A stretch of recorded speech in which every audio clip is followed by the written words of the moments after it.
बिस्मिल्लाहिर्रहमानिर्रहीम। अस्सलाम वालेकुम। आज आप फर्स्ट ईयर का एक टॉपिक चैप्टर नंबर 3 का आप स्टडी करेंगे और वो बोहर की थ्योरी से रिलेटेड है। जैसे मैंने आपको पहले लेक्चर में बताया था कि बोहर्स की थ्योरी जो है वो बहुत सारे एटॉमिक स्ट्रक्चर के, इलेक्ट्रॉनिक स्ट्रक्चर के पॉइंट्स को क्लियर करती है। ख़ास तौर पर इलेक्ट्रॉन की प्रॉपर्टीज़, ग्राउंड स्टेट में होना, एक्साइटेड स्टेट में होना, ऑर्बिट्स क्या हैं, उसके बाद इलेक्ट्रॉन की एनर्जी कौन से ऑर्बिट में कितनी होगी, उसके बाद इलेक्ट्रॉन जब एक्साइटेड स्टेट में जाएगा तो उसकी एनर्जी कितनी होगी, एटॉमिक स्पेक्ट्रम कैसे बनता है, बहुत सारी चीज़ें। तो हम इनमें से चंद सिंपल जो आपकी समझ तक हैं, जो आप समझ सकते हैं, सिंपल कैलकुलेशन आपके फर्स्ट ईयर लेवल के जो हैं उनमें हमने एक टॉपिक कर लिया है और वो था बोहर की सिंपल थ्योरी का इंट्रोडक्शन। इलेक्ट्रॉनिक स्टेट आपको बताया, ग्राउंड स्टेट या एक्साइटेड स्टेट क्या होती है, इलेक्ट्रॉन कौन कौन सी स्टेट्स में होता है। अब हम उससे आगे थोड़ा सा जाएंगे और नेक्स्ट टॉपिक हमारा इसी बोहर की थ्योरी का, और भी बहुत हैं लेकिन ये टॉपिक जो है इसको आप कहते हैं बोहर्स कंसेप्ट ऑफ ऑर्बिट। यहीं से हम आगाज़ करेंगे अपने टॉपिक का, अपने लेक्चर का, बोहर्स कंसेप्ट ऑफ ऑर्बिट। अब बोहर का ऑर्बिट का कंसेप्ट क्या है, थोड़ा सा मैं आपको थ्योरेटिकली भी बताऊंगा, इसने डेरिवेशन भी है और उस डेरिवेशन को भी हम समझने की कोशिश करेंगे कि हम मैथमेटिकली कैसे प्रूव कर सकते हैं और थ्योरेटिकली कैसे प्रूव कर सकते हैं। सबसे पहले मैं आपको ये बता दूं कि बोहर के नज़दीक ऑर्बिट क्या है। बोहर की थ्योरी बताती है कि सेंट्रल पार्ट एटम का कौन सा होता है, इसको आप न्यूक्लियस कहते हैं, ठीक है। ये रदरफोर्ड ने डिस्कवर किया था अल्फा रेस के जरिए। उसके बाद बोहर की थ्योरी कहती है कि एटम के न्यूक्लियस के चारों तरफ कुछ इमेजिनरी सर्कुलर पाथ होते हैं। जैसे आम तौर पर ये कोई रोड नहीं होता, ये कोई ट्रैक नहीं होता, बल्कि इमेजिनरी सर्कुलर पाथ होते हैं। थोड़ा सा जहन घुमाएं, आपको पता होगा हमारी ज़मीन, हमारा अर्थ जो है, इट मूव्स अराउंड सन, समझे ये, और वो एक इमेजिनरी पाथ होता है, वो भी ऑलमोस्ट सर्कुलर होता है। यही चीज़ बोहर की थ्योरी में, बोहर की थ्योरी हमें बताती है कि इमेजिनरी सर्कुलर पाथ हैं और इनमें इलेक्ट्रॉन रिवॉल्व करते हैं न्यूक्लियस के गिर्द। इन्हीं इमेजिनरी सर्कुलर पाथ को उसने क्या नाम दिया, ऑर्बिट्स का नाम दिया, या फिर स्टेशनरी स्टेट्स भी इसने आमतौर पर वर्ड जो है इन्हीं के लिए इस्तेमाल किया था। तो अगर स्टेशनरी स्टेट्स या ऑर्बिट्स आता है तो इनको कहा जा सकता है, ये सर्कुलर पाथ होते हैं और ये न्यूक्लियस से एक फिक्स डिस्टेंस पर होंगे। ऐसे नहीं है कि भाई अपनी मर्ज़ी से ये कभी करीब आ जाए, इलेक्ट्रॉन कभी पाथ करीब आ जाए, कभी दूर चला जाए, कभी इलेक्ट्रॉन यहाँ पर हो, कभी यहाँ बीच में कभी भी नहीं होगा इलेक्ट्रॉन, ये फिक्स पाथ पर होगा। और ये ऑर्बिट्स जो हैं इनको हम इंग्लिश में कैपिटल लेटर्स के, एल, एम, एन इनसे जाहिर करते हैं, या फिर n इज इक्वल टू 1, फिर n is equal to 2, n is equal to, इस तरीके से। पर ये हम शुरू करते हैं यहाँ से, n इज इक्वल टू 1, 2, 3, 4, यूँ सिंपली शेल नंबर 1, 2, 3 ये लिख सकते हैं आप। तो ये इमेजिनरी सर्कुलर पाथ हैं जिनमें इलेक्ट्रॉन रिवॉल्व करता है और इनके बीच में ये जो स्पेस होता है, खाली स्पेस जो होता है, इसको आमतौर पर नोड या फिर इसको दूसरा नाम दिया जाता है नोडल प्लेन। क्या कहा जाता है, नोडल प्लेन कहा जाता है। तो इनमें इमेजिनरी सर्कुलर पाथ में इलेक्ट्रॉन रिवॉल्व करेगा न्यूक्लियस के गिर्द, या करेंगे। इन इमेजिनरी पाथ को इसने, बोहर ने क्या नाम दिया, इनको नाम दिया ऑर्बिट्स का। अब इलेक्ट्रॉन की एनर्जी अगर हमने कैलकुलेट करनी है, ठीक है, इलेक्ट्रॉन फर्स्ट शेल में है तो हम delta E is equal to क्या, एच न्यू, ये फार्मूला यूज़ करते हैं। डेल्टा ई, प्लांक्स थ्योरी याद करें, आपको याद होगा, चेंज इन एनर्जी, ये आपको पता है। और उसके बाद एच आपको पता है क्या है, प्लांक्स कांस्टेंट, ये हम प्लांक्स थ्योरी में डिस्कस कर चुके हैं पूरा फार्मूला। और न्यू जो है वी और आर के दरमियान, एन यू, न्यू पढ़ते हैं इसको, ये फ्रीक्वेंसी को जाहिर करता है, फ्रीक्वेंसी ऑफ फोटोन, यानी अगर वो इलेक्ट्रॉन फोटोन एब्जॉर्ब करता है, उसकी एनर्जी चेंज होती है, तो वो किस तरह होगा। तो यहाँ तक बात आपको पता होगा इलेक्ट्रॉनों की एनर्जी। अब अगर इनके ये एक शेल में हैं, दूसरे शेल में जाना चाहते हैं, तो हम उसमें ज़ाहिर है वो एनर्जी गेन करेंगे, ये मैं डिस्कस कर चुका हूँ पहले ही। फर्स्ट आपका जो बोहर का पॉइंट था, ग्राउंड स्टेट और एक्साइटेड स्टेट, उसमें। तो अब हम आगे जाते हैं। अब इस एजम्पशन को, इन हकाइक को जो कि बोहर ने समझाने की कोशिश की है कि हम ये कैसे प्रूफ करेंगे मैथमेटिकली कि इलेक्ट्रॉन जो है वो ग्राउंड स्टेट में है या वो एक्साइटेड स्टेट में है। तो इसके लिए बोहर ने कहा कि एक आम तौर पर इलेक्ट्रॉन जो है, जब ये न्यूक्लियस के गिर्द क्या करता है, रिवॉल्व करता है, तो इसके कुछ प्रॉपर्टीज़ हैं, इसके कुछ कैरेक्टरिस्टिक्स हैं। इलेक्ट्रॉन रिवॉल्व कर रहा है, ठीक है, इसका यहाँ पर न्यूक्लियस से डिस्टेंस, इसको रेडियस कहा जाता है। यूँ समझ लें, हाल फिलहाल आप इसको रेडियस को छोड़ दें, समझें इलेक्ट्रॉन के अंदर क्या है, काइनेटिक एनर्जी है, और काइनेटिक एनर्जी की वजह से ये मूव कर रहा है। और आपको पता है जिस चीज़ में मास और वेलोसिटी हो वो क्या कहलाती हैं, मोमेंटम कहलाती हैं। तो इलेक्ट्रॉन क्या है, इसके अंदर मोमेंटम मौजूद है, और ये पूरे एक दायरे में क्या कर रहा है, सर्कुलेट कर रहा है, रिवॉल्व कर रहा है न्यूक्लियस के गिर्द, जिसको आप क्या कह रहे हैं, ऑर्बिट कह रहे हैं। तो अब ये साबित कैसे करें, हमें तो एटम नज़र ही नहीं आता, तो हम उसकी कौन सी प्रॉपर्टीज़ के बेसिस पर ये कह सकते हैं कि इलेक्ट्रॉन रिवॉल्व कर रहा है न्यूक्लियस के अंदर, सॉरी न्यूक्लियस के बाहर शेल के अंदर, या ऑर्बिट। शेल तो वर्ड वो यूज़ नहीं करता था, वो ऑर्बिट यूज़ करता था। तो अब ऑर्बिट के लिए आपको पता है कोई भी चीज़ अगर गोल दायरे में है तो उस गोल दायरे का फैलाव जो होता है उसको आप किस तरह कैलकुलेट करते हैं। आपको पता है कि एक दायरे का सेंट्रल पॉइंट होता है और यहाँ से आखिरी लाइन तक ये जो है डिस्टेंस होता है, इसको आप क्या कहते हैं, इसको आप कहते हैं रेडियस। क्या कहते हैं, रेडियस। रेडियस को हम आर से जाहिर करते हैं।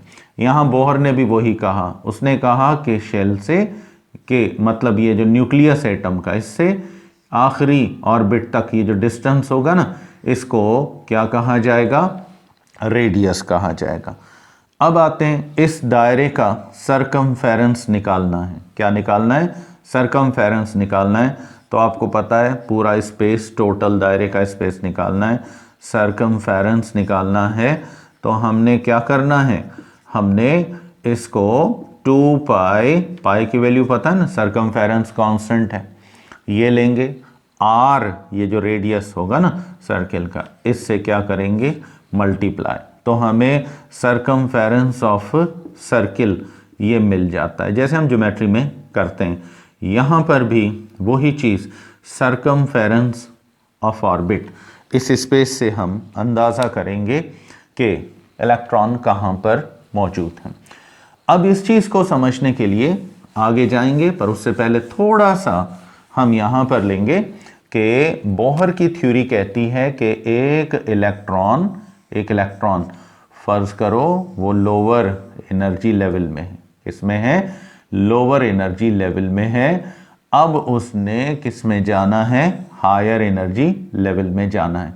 तो यहाँ पर ये फर्स्ट शेल, फर्स्ट ऑर्बिट, और ये सेकंड। मैं कभी कभी शेल ज़्यादा यूज़ कर रहे हैं क्योंकि मॉडर्न केमिस्ट्री में, हालांकि उसने वर्ड इनके लिए कौन सा यूज़ किया था ये तो आपको पता है, ऑर्बिट टर्म यूज़ किया था। तो हम ऑर्बिट यूज़ करें, कहीं कहीं अगर शेल गलती से मैं कह जाऊं तो आप समझें ये ऑर्बिट की बात हो रही, ठीक है। तो अब इलेक्ट्रॉन ने फर्स्ट लेवल से जाना है किसमें, सेकंड लेवल में, तो यहां इलेक्ट्रॉन को क्या चाहिए, कम से कम सिर्फ और सिर्फ इसको एक फोटोन की रिक्वायरमेंट है। कितनी रिक्वायरमेंट है, एक फोटोन की इसको रिक्वायरमेंट है। अब एक फोटोन मिले तो समझो ये फर्स्ट शेल से दूसरे शेल में चला जाएगा, और अगर ये वापस आना चाहता है अपने शेल में, दोबारा वही फोटोन क्या करेगा, इमिट कर देगा। क्या कर देगा, इमिट। अब समझे एक फोटोन है, क्या है, एक फोटोन है, तो समझ लें एक स्पेक्ट्रल लाइन है, एक रोशनी की शुआ है। तो एक शुआ रोशनी की जज़ब करेगा इलेक्ट्रॉन, फोटोन एक की शक्ल में, फिर उससे नेक्स्ट में जाएगा। अब उससे अगर नेक्स्ट में जाना, एक और फोटोन, एक और स्पेक्ट्रल लाइन वो एब्जॉर्ब करेगा, फिर उससे हायर में जाएगा, फिर उससे अगर हायर में जाना चाहता है, एकदम नहीं जाएगा, स्टेप बाय स्टेप, तो उससे अगर हायर में जाना चाहता है तो एक और फोटोन उसको चाहिए, एक और स्पेक्ट्रल लाइन चाहिए। समझे, एक फोटोन जब इमिट होगा या एब्जॉर्ब होगा, वो एक स्पेक्ट्रल लाइन बनाएगा। कितनी लाइंस बनाएगा, एक स्पेक्ट्रल लाइन बनाएगा। तो एक फोटोन एक स्पेक्ट्रल लाइन के करीब होगा। ये ग्राउंड स्टेट और एक्साइटेड स्टेट में ये मैं आपको क्लियर कर चुका हूं। अब आते हैं कि फर्ज करें कि इलेक्ट्रॉन जो है वो रिवॉल्व कर रहा है। किस में रिवॉल्व कर रहा है, फर्ज करें वो ऑर्बिट में रिवॉल्व कर रहा है। ठीक है, तो यहाँ पर अभी हमने पढ़ा कि इलेक्ट्रॉन जो है वो अपने अंदर काइनेटिक एनर्जी रखता है, जिसकी वजह से इसके अंदर मोमेंटम पैदा होती है, मास भी है, और इसके अंदर वेलोसिटी भी मौजूद है। क्या मौजूद है इसके अंदर, एंगुलर, समझे, इसके अंदर वेलोसिटी मौजूद है। अब एंगुलर यहाँ पर इस वेलोसिटी को मल्टीप्लाई करें उसके मास से, तो हमें इलेक्ट्रॉन की क्या मिलेगी। आपने ये प्रॉपर्टी पढ़ रखी है, इसको आप कहते हैं मोमेंटम। जैसा कि मोमेंटम का आपको पता है, ये प्रोडक्ट होती है मास इनटू वेलोसिटी। ठीक है, तो हम यहाँ पर मोमेंटम को mv के बराबर लिख सकते हैं। ठीक है ना, किसके बराबर लिख सकते हैं, mv के बराबर लिख सकते हैं। अब ये आमतौर पर इलेक्ट्रॉन, आपको पता है मोमेंटम दो टाइप की होती है। एक होती है लीनियर, जब कोई पार्टिकल स्ट्रेट लाइन में मूव करता है तो लीनियर मोमेंटम।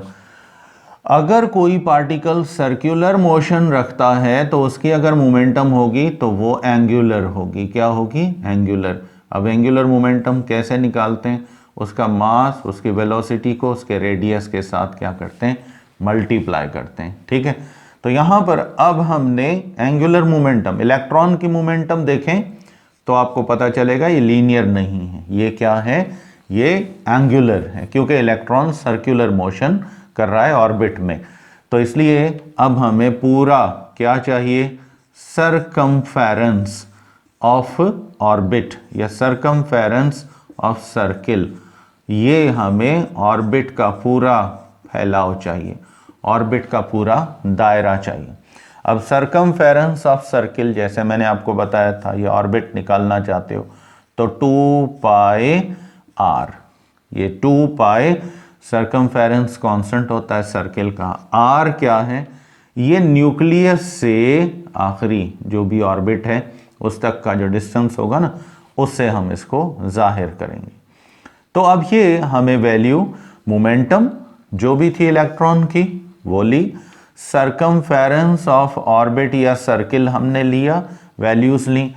अब बोहर कहता है कि इन दोनों को मल्टीप्लाई करें। क्या करें, मल्टीप्लाई करें। तो इसका आंसर, ये दोनों मल्टीप्लिकेशन के बाद जो हमें प्रोडक्ट देंगे वो कौन सा होगा, that is called Planck's constant. क्या कहेंगे आप इसको, प्लांक्स कांस्टेंट। अब प्लांक्स कांस्टेंट किसके बराबर होता है, h के। आया समझ में, यानी हमने सिंपल इक्वेशन, मैथमेटिकल डेरिवेशन बना रहे हैं कि इलेक्ट्रॉन जब ऑर्बिट के अंदर है तो उसके मास भी है, वेलोसिटी भी है, और फिर ये एक दायरे में रिवॉल्व कर रहा है, सर्कुलर मोशन रखता है, इसलिए इसकी एंगुलर मोमेंटम होगी। उस पूरे दायरे का सरकमफेरेंस भी निकालेंगे, पता चलेगा वो कितना डिस्टेंस ऑर्बिट के अंदर कवर कर रहा है। तो 2 पाई आर हमने लिख दिया। आर क्या है? ये न्यूक्लियस से ऑर्बिट तक का डिस्टेंस है, ये आपने कर दिया। एच जो है ये तो आपको पता ही है, ये क्या है? This is called Planck's constant. Planck's constant ने बना दिया। अब हम यहां थोड़ी सी चेंज लेकर आते हैं। जैसा कि अभी आपको मैंने बताया कि जैसा कि एंगुलर मोमेंटम जब भी मालूम करना चाहो, एंगुलर मोमेंटम जब भी कैलकुलेट करना चाहो तो आपको मास भी चाहिए, वेलोसिटी भी चाहिए और रेडियस भी चाहिए। रेडियस क्या है? न्यूक्लियस से आखिरी ऑर्बिट तक का डिस्टेंस, ये mvr के बराबर है। तो अब हम इसी डेरिवेशन में देखते हैं कि m भी है, v भी है और r भी है, लेकिन 2 पाई यहां पर मौजूद है। इसको हटाते हैं, इसको लेकर जाते हैं इस तरफ, h की तरफ। यहां इनटू में है, उस तरफ ले जाएं तो किस में चला जाएगा? डिवाइड में। किस में चला जाएगा? डिवाइड में। तो हमें नई इक्वेशन अब जो यहां मिल रही है वो कुछ इस तरह होगी। mv मोमेंटम हो गया into r circumference of circle था, इज इक्वल टू h था ऑलरेडी उस तरफ। अब 2 पाई हम उस तरफ ले गए, ये चला गया अपॉन में, डिवाइड में चला गया। 2 पाई इस तरफ आ गया। तो हमें पता चला कि यहां mvr एंगुलर मोमेंटम को अभी हमने पढ़ा है, इसको जाहिर कर रहा है, और 2 पाई सरकमफेरेंस ऑफ सर्किल को या रेडियस को जाहिर कर रहा है।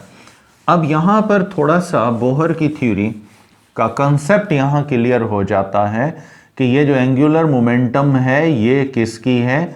ये है इलेक्ट्रॉन की। एंगुलर मोमेंटम ऑफ इलेक्ट्रॉन, याद रखिएगा ये मोमेंटम ऑफ इलेक्ट्रॉन की बात कर रहा है, ठीक है। तो इलेक्ट्रॉन जब रिवॉल्व कर रहा है ना, किसमें? ऑर्बिट में, अगर वो मौजूद है तो फिर उसकी एंगुलर मोमेंटम का जो आंसर है वो h अपॉन 2 पाई के बराबर होगा। अब h की तो वैल्यू आपको पता है क्या होती है? 6.6262 10 पावर -34 जूल्स सेकेंड। आपको पता है जूल्स जो है ये एनर्जी या वर्क का यूनिट है, और एस आपको पता है टाइम। यानी यहाँ दो चीज़ें आप देख रहे हैं, इनको आप मल्टीप्लाई करें तब हमें क्या मिलता है? h मिलता है, प्लांक्स कांस्टेंट मिलता है। और वो कौन सा है? जूल्स पर सेकंड। यानी एनर्जी इनटू टाइम या वर्क इनटू टाइम, दोनों आप ले सकते हैं। और पाई की वैल्यू तो आपको पता ही है 3.14 ये रेशो है, इसलिए इसका कोई भी यूनिट नहीं है। तो अब इलेक्ट्रॉन गर्दिश कर रहा है किसमें? ऑर्बिट में। तो उसका एंगुलर मोमेंटम इक्वल होना चाहिए, इसका आंसर इस आंसर के, इस रेशो के बराबर होना चाहिए। तब समझें इलेक्ट्रॉन किस में गर्दिश कर रहा होगा? शेल के अंदर गर्दिश कर रहा होगा, सॉरी ऑर्बिट के अंदर गर्दिश कर रहा होगा। तो यहाँ पर अब इलेक्ट्रॉन ज़रूरी थोड़ी है हर दफ़े यही आंसर आएगा। आपको पता है इलेक्ट्रॉन जो है ना वो डिफरेंट ऑर्बिट्स में होते हैं, जैसा कि K, फिर L, फिर M, फिर N, यानी 1 2 3 4। अब इलेक्ट्रॉन हर मतलब ऑर्बिट में सेम एनर्जी तो नहीं रखता ना। जैसे जैसे इलेक्ट्रॉनों का शेल बड़ा होता जाता है, ऑर्बिट बड़ा होता जाता है, वहाँ उनकी वेलोसिटी, काइनेटिक एनर्जी बढ़ती जाती है। हायर लेवल की तरफ आप जाते हैं तो यहाँ उनकी मोमेंटम बढ़ती जाती है। तो छोटे शेल में कम मोमेंटम है, हायर एनर्जी लेवल में जाएगा मोमेंटम ज़्यादा, एनर्जी भी ज़्यादा होगी, वेलोसिटी भी क्या होगी? ज़्यादा होगी। तो इसलिए याद रखें सारे शेल्स में एंगुलर मोमेंटम सारे इलेक्ट्रॉन्स की एक जैसी नहीं है। छोटे शेल्स में ये कम होती है, बड़े शेल्स में ज़्यादा। इसलिए आप कहते हैं ना लोअर एनर्जी लेवल, इलेक्ट्रॉन की एनर्जी यहाँ लोअर होती है। हायर एनर्जी लेवल, यहाँ इलेक्ट्रॉन की एनर्जी हायर होती है, वेलोसिटी हायर होती है, अट्रैक्शन कम होती है उस पर। तो अब यहाँ पर हम ये कैसे साबित करें? क्या हर दफ़े इलेक्ट्रॉन बस पहले शेल क्या ही ऑर्बिट का ही हमें मिलेगा? अब दूसरे में भी हो सकता है, तीसरे में भी हो सकता है। तो यहाँ आप n वैल्यूज़ यूज़ करेंगे। n is equal to 1 k के लिए, n इज इक्वल टू 2 किसके लिए? l के लिए, n is equal to 3 m के लिए, n is equal to 4 n के लिए। ये टर्म आप यूज़ करेंगे। अब हम इसमें थोड़ा सा चेंज करेंगे। अगर इलेक्ट्रॉन की एंगुलर मोमेंटम mvr बराबर है किसके? ये h अपॉन 2π के इक्वल नहीं आ रही, यहाँ पर हम 1 से मल्टीप्लाई करेंगे। अगर 1 से मल्टीप्लाई करते हो तो आंसर तो सेम आएगा, लेकिन बहरहाल हमारा फार्मूला है। तो समझें इलेक्ट्रॉन कौन से ऑर्बिट में है? इलेक्ट्रॉन है ऑर्बिट नंबर 1 में, ऑर्बिट 1 में गर्दिश कर रहा है। अगर इलेक्ट्रॉन की एंगुलर मोमेंटम अभी ज़्यादा है, ये ज़्यादा है, ये कम है, रेशो कम है, आप इसको मल्टीप्लाई करें 2h अपॉन 2π से, किससे? यानी यहाँ अब आप 1 की जगह 2 रख दें, 2 से h अपॉन 2π को मल्टीप्लाई करें। और अगर ये दोनों आंसर इक्वल हो जाते हैं, वैल्यूज़ इक्वल हो जाती हैं, तो समझ लें इलेक्ट्रॉन कौन से ऑर्बिट में है?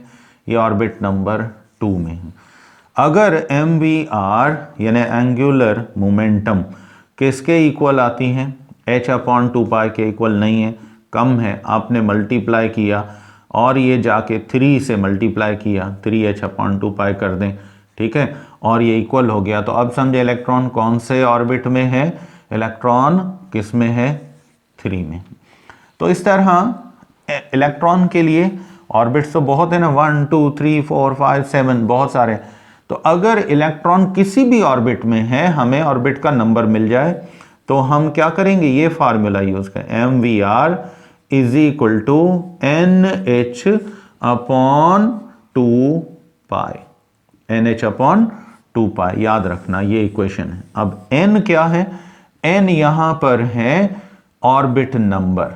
कोई भी ऑर्बिट नंबर है आपके पास, आप उस ऑर्बिट नंबर से क्या करो? ऑर्बिट नंबर से 2π r की वैल्यू को क्या करो? मल्टीप्लाई, और ये फिक्स होगा 1 2 3 4, ऐसे नहीं है 1.2 1.3। आपने सुना शेल नंबर 1.5, शेल नंबर 1.2, इस तरह नहीं होगा, होगा तो 1 2 ये कंप्लीट डिजिट होगा। तो यहां से हमें पता चला कि इलेक्ट्रॉन की एंगुलर मोमेंटम अगर h अपॉन 2π के बराबर आती है, यानी 1h अपॉन या 2h अपॉन या 3h upon 2π, overall nh upon 2π के बराबर आती है, तो समझें इलेक्ट्रॉन क्या कर रहा है? वो स्टेशनरी स्टेट में है, वो ऑर्बिट के अंदर है, और वो स्पेस जहां इलेक्ट्रॉन मौजूद है, जहां उसकी एंगुलर मोमेंटम का आंसर nh अपॉन 2π के बराबर आ रहा है, तो याद रखें वो स्पेस एटम का क्या कहलाएगा? वो ऑर्बिट कहलाएगा। पर अगर ये 3 4 5 6 अप टू 7 8 आप कर लेते हैं, 7 तक कर लेते हैं, 8 तक कर लेते हैं, इनफाइनाइट तक, लेकिन आंसर अभी भी क्या है? एंगुलर मोमेंटम अभी भी ज़्यादा है, तो फिर समझ लें इलेक्ट्रॉन किसी ऑर्बिट में नहीं है, वो एक्साइटेड स्टेट में है, वो रिमूव हो चुका है, वो किसी और स्पेस में एटम से निकल चुका है। तो कहीं ना कहीं एंगुलर मोमेंटम का आंसर इस h अपॉन 2π के इक्वल आ जाता है, तो वो उस ऑर्बिट में होगा। पर नहीं आता, ये ज़्यादा है, ये कम नहीं होता कभी भी, आंसर ज़्यादा है, तो फिर समझ लें इलेक्ट्रॉन एक्साइटेड स्टेट में है, वो किसी ऑर्बिट या स्टेशनरी स्टेट में नहीं है। तो अब यहाँ से हमने इसका बोहर थ्योरी का बहुत आसान सा मैथमेटिकल डेरिवेशन से कंसेप्ट लिया कि इलेक्ट्रॉन ग्राउंड स्टेट यानी स्टेशनरी स्टेट में या ऑर्बिट्स में कैसे होगा। तो ऑर्बिट्स की मैथमेटिकल डेफिनेशन बोहर के नज़दीक क्या है? अकॉर्डिंग टू बोहर्स कंसेप्ट, अगर हम बोहर का कंसेप्ट उठाते हैं तो इसके मुताबिक only those orbits were possible, only those orbits were possible in which के जिनमें क्या होगा? in which the angular momentum of electron, जो इलेक्ट्रॉन की angular momentum of an electron was equal to nh/2 पाई। सिर्फ इलेक्ट्रॉन की एंगुलर मोमेंटम किसके बराबर हो? nh/2 पाई के बराबर हो। तो याद रखें, ये समझें स्पेस क्या है, ऑर्बिट का है, और इलेक्ट्रॉन इस ऑर्बिटल स्पेस में क्या कर रहा है? रिवॉल्व कर रहा है। तो ये था बच्चों आज आपका टॉपिक छोटा सा, कि हम ये कैसे प्रूव कर सकते हैं मैथमेटिकली कि इलेक्ट्रॉन जो है वो एक ऑर्बिट के अंदर है स्टेशनरी स्टेट में, तो उसका एंगुलर मोमेंटम निकालें इलेक्ट्रॉन का nh/2 पाई के बराबर। अगर उसका आंसर आ जाता है तो आप समझ लें इलेक्ट्रॉन रिवॉल्व कर रहा है न्यूक्लियस के गिर्द, किसमें? ऑर्बिट में या स्टेशनरी स्टेट में, या वो स्पेस ऑर्बिट कहला सकता है। पर अगर ये आंसर इवन आप क्रॉस कर जाते हैं, इसके इक्वल नहीं आता है, तो फिर समझ लें इलेक्ट्रॉन ग्राउंड स्टेट में नहीं है, स्टेशनरी स्टेट में नहीं है, वो फ्री स्पेस में है, एक्साइटेड स्टेट में। तो यहाँ पर आप मुझे इजाज़त देंगे। अब नेक्स्ट टाइम हम आगे जाएंगे बोहर्स थ्योरी हाइड्रोजन एटम पर जब अप्लाई होती है, वहाँ हम कुछ स्पेक्ट्रल लाइंस के बारे में, इलेक्ट्रॉन की एनर्जी के बारे में डिस्कस करेंगे। तो टिल नेक्स्ट लेक्चर आप मुझे इजाज़त देंगे। थैंक यू एंड अल्लाह हाफिज़।